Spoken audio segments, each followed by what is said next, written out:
ನಮಸ್ತೆ. ಇವತ್ತಿನ ದಿವಸ ನಮ್ಮ ಮನೆಯೊಳಗೆ ಬೆಳಗಿನ ಬ್ರೇಕ್ಫಾಸ್ಟು ದೋಸೆ, ಮಸಾಲೆ ದೋಸೆ. ನೋಡಿರಿ, ಮಸಾಲೆ ದೋಸೆಗೆ ಹಿಟ್ಟು ರೆಡಿ ಮಾಡಿಟ್ಟೇವೆ. ಎಷ್ಟು ಚೆಂದ ಹುದುಗ್ ಬಂದೈತೆ ನೋಡಿರಿ, ಸೂಪರಾಗಿ ಬಂದೈತಿ. ಹಿಂಗೆ ಬರಬೇಕು ಅಂದ್ರೆ ದೋಸೆ, ಪಡ್ಡು, ಇಡ್ಲಿ ಎಲ್ಲ ಸೂಪರಾಗಿ ಬರ್ತವೆ.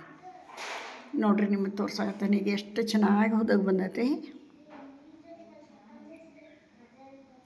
ಇದಕ್ಕೀಗ ಉಪ್ಪು, ಸಕ್ಕರೆ, ಸೋಡಾ ಹಾಕ್ಕೊಂಡು ಕಲಿಸ್ಕೊಂಡನು. ಮಸಾಲೆ ದೋಸೆ ಅಂದರೆ ಯಾರಿಗೆ ಇಷ್ಟ ಇಲ್ಲರಿ, ನಮ್ಮ ಮನೆಯೊಳಗಂತೂ ಫೇವ್ರೇಟ್. ಉಪ್ಪು ಹಾಕೋಣ, ರುಚಿಗೆ ತಕ್ಕಷ್ಟು ಉಪ್ಪು.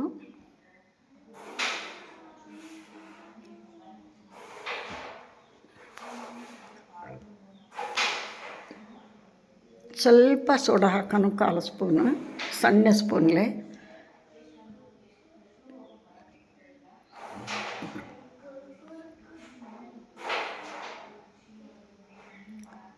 ಒಂದು ಅರ್ಧ ಸ್ಪೂನ್ ಸಕ್ಕರೆ ಹಾಕೋಣ ಕಲರಿಗೋಸ್ಕರ.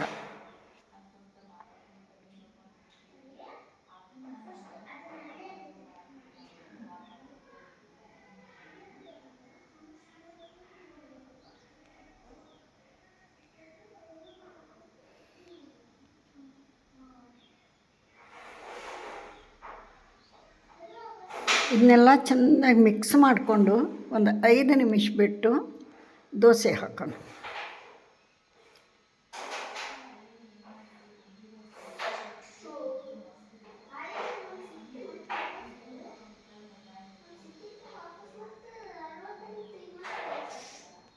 ನೋಡಿರಿ, ದೋಸೆ ಹಂಚಿಟ್ಟೇನಿ, ಆಲ್ರೆಡಿ ಕಾದೈತಿ.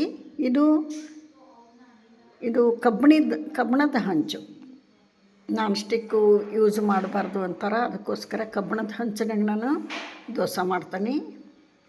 ಚಲೋ ಕಾದಿಂದ ಒಂದು ಸ್ವಲ್ಪ ಆಯಿಲ್ ಹಚ್ಚಿ ಸ್ಪ್ರೆಡ್ ಮಾಡಿ, ಆನಂತರ ನೀರು ಹಾಕಿ ಅದನ್ನು ಕಾಟನ್ ಬಟ್ಟೆಲಿ ಚೆಂದಾಗಿ ಒರೆಸಿ ಈಗ ಹಿಟ್ಟು ಹಾಕೋಣ. ಸಾಂಬಾರನ್ನ ಹಿಡ್ಕೊಳಂಥ ಸ್ಪೂನ್ಲೆ 1 ಸ್ಪೂನ್ ಹಿಟ್ಟು ಹಾಕಿ ಅದನ್ನು ಚೆಂದಾಗಿ ತೀಡೋಣ.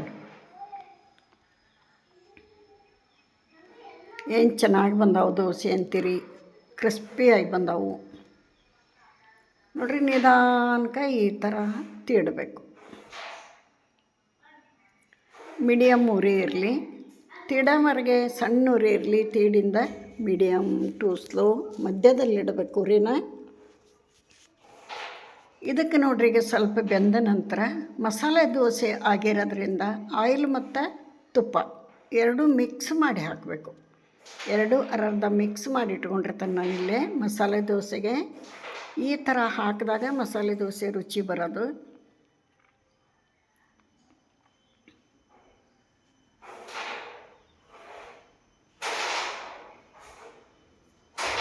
ನೋಡಿರಿ, ಇಲ್ಲಿ ತುಪ್ಪ ಎಣ್ಣೆ ಎರಡೂ ಮಿಕ್ಸ್ ಮಾಡಿ ಮೇಲೆ ಹಾಕ್ತೀನಿ.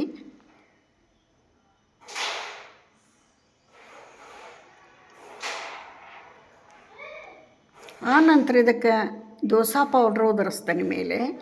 ದೋಸೆ ಪೌಡ್ರ್ ರೆಸಿಪಿನ ನಾನು ಮುಂದಿನ ವಿಡಿಯೋದಾಗ ತೋರಿಸ್ತೀನಂತ, ಹೆಂಗೆ ಮಾಡೋದು ಅಂತ. ದೋಸೆ ಮೇಲೆ ಹಾಕುವಂಥ ಪೌಡ್ರನ್ನ ಅದನ್ನು ಹಾಕಿದಾಗ ಭಾಳ ಅಂದ್ರೆ ಭಾಳ ಟೇಸ್ಟ್ ಬರ್ತೈತಿ.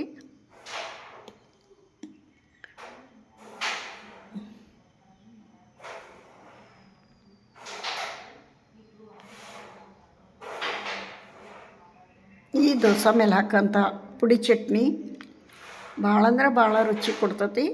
ಅದನ್ನು ಮುಂದೆ ವಿಡಿಯೋದಾಗ ಯಾವಾಗಾರ ಒಂದು ಸಲ ಮಾಡಿ ತೋರಿಸ್ತೀನಿ.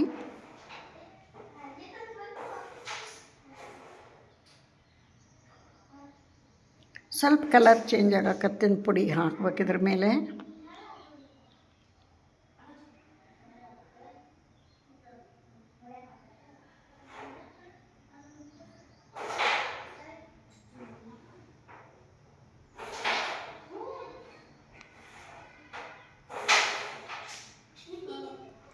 ನೋಡಿರಿ, ಕಲರ್ ಚೇಂಜ್ ಆಗಿಂದ ಇದನ್ನು ನಿಧಾನಕ್ಕೆ ಎತ್ತಬೇಕು. ಅದಕ್ಕಿಂತ ಮೊದಲು ಆಲೂಗಡ್ಡೆ ಪಲ್ಯನೂ ಕೂಡ ಇಲ್ಲಿ ಸೆಂಟ್ರ್ನಾಗ ಇಟ್ಬಿಡ್ತೀನಿ. ಕ್ರಿಸ್ಪಿಯಾಗಿ ಬಂದೈತಿ ದೋಸೆ. ಯಾರೆಲ್ಲ ವಿಡಿಯೋ ನೋಡ್ತೀರಿ ಇಷ್ಟ ಆದ್ರೆ ಒಂದು ಲೈಕ್ ಕೊಡಿರಿ. ಹೊಸಬ್ರು ಯಾರು ನೋಡ್ತಿದ್ರೆ ಪ್ಲೀಸ್ ಸಬ್ಸ್ಕ್ರೈಬ್ ಮಾಡ್ಕೊಂಡು ನೋಡಿರಿ ಅಂತ ತಮ್ಮಲ್ಲಿ ರಿಕ್ವೆಸ್ಟ್ ಮಾಡ್ಕೋತೀನಿ. ನೋಡಿರಿ, ಸೂಪರ್ ಆದಂಥ ಮಸಾಲೆ ದೋಸೆ ರೆಡಿ ಆಯಿತು. ನೀವು ಈ ವಿಧಾನದಾಗ ಟ್ರೈ ಮಾಡಿರಿ. ಮೆಜರ್ಮೆಂಟ್ ನಾನು ಮತ್ತೊಂದು ವಿಡಿಯೋದಾಗ ತೋರಿಸ್ತೇನಂತ.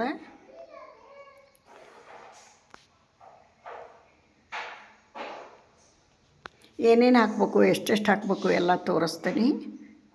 ಈ ಥರ ಹಿಟ್ಟು ಹುದುಗ್ ಬರೋಕ್ಕೆ ಏನು ಮಾಡ್ಬೇಕಂತ ತೋರಿಸ್ತೀನಿ. ಇಲ್ಲಿಗೆ ವಿಡಿಯೋ ಮುಗಿಸ್ತೀನಿ. ಮತ್ತೊಂದು ರೆಸಿಪಿಯೊಂದಿಗೆ ಸಿಗ್ತೀನಿ. ನಮಸ್ಕಾರ.